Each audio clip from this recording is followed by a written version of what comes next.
एक माँ की ममता। एक रात मनोज बाबू अपनी पत्नी मोना के साथ शादी की पार्टी से अपने घर को लौट रहे थे। रात ज़्यादा होने की वजह से कोई सवारी गाड़ी नहीं मिल रही थी। मनोज बाबू का घर मुश्किल से 3 किलोमीटर की दूरी पर देहरादून के एक पहाड़ी गांव में था। मुसीबत ये भी थी कि महीना सावन का था और ऊपर से जोरों की बारिश भी हो रही थी और उन्हें अपने घर पहुंचना भी ज़रूरी था। अतः उन दोनों पति पत्नी ने पैदल ही घर जाने का निश्चय किया। मोबाइल के टॉर्च की मध्यम सी रोशनी में वे दोनों आगे बढ़ने लगे। वे अभी आधी दूर ही गए थे कि जोर से बिजली चमकी और बिजली की रोशनी में एक औरत का साया दिखाई दिया जो कि ठीक उसके सामने खड़ी थी।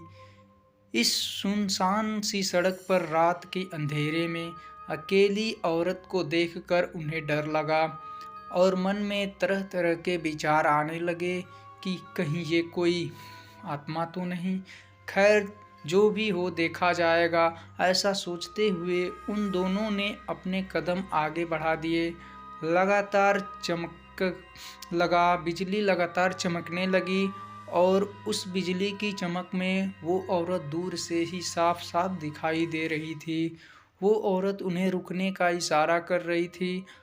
उसे देखकर मनोज बाबू की पत्नी की तो हालत खराब हो रही थी, लेकिन मनोज बाबू को अब लगने लगा कि ये औरत शायद कोई मुसीबत में है।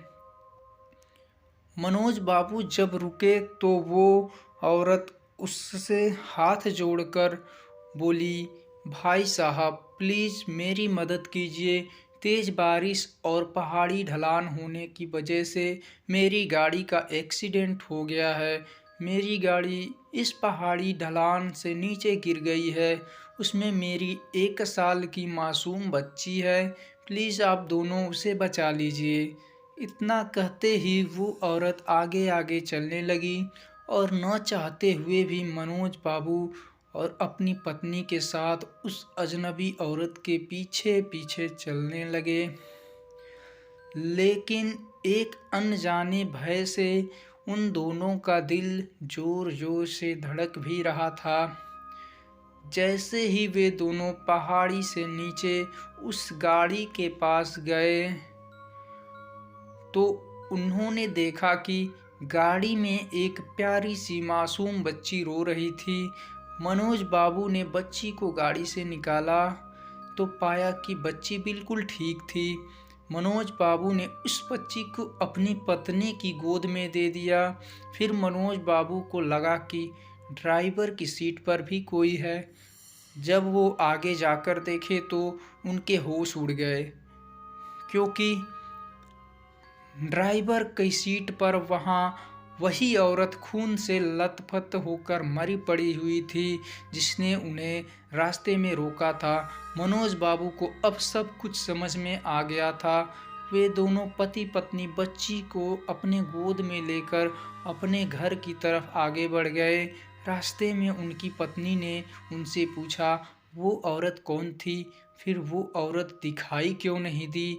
कहीं वो कोई आत्मा तो नहीं थी? मनोज बाबू ने बोला, वो एक माँ थी, मर कर भी अपने बच्चों के लिए तड़पती है, जो वही एक माँ थी। वो मनोज बाबू की ये कहानी सुनकर मेरी आंखों में आंसू निकल आए। दोस्तों, अगर कोई मुसीबत में हो तो उसकी ज़रूर सहायता करें। क्या पता हमारी एक छोटी सी कोशिश किसी की ज़िंदगी में बहार ला दे।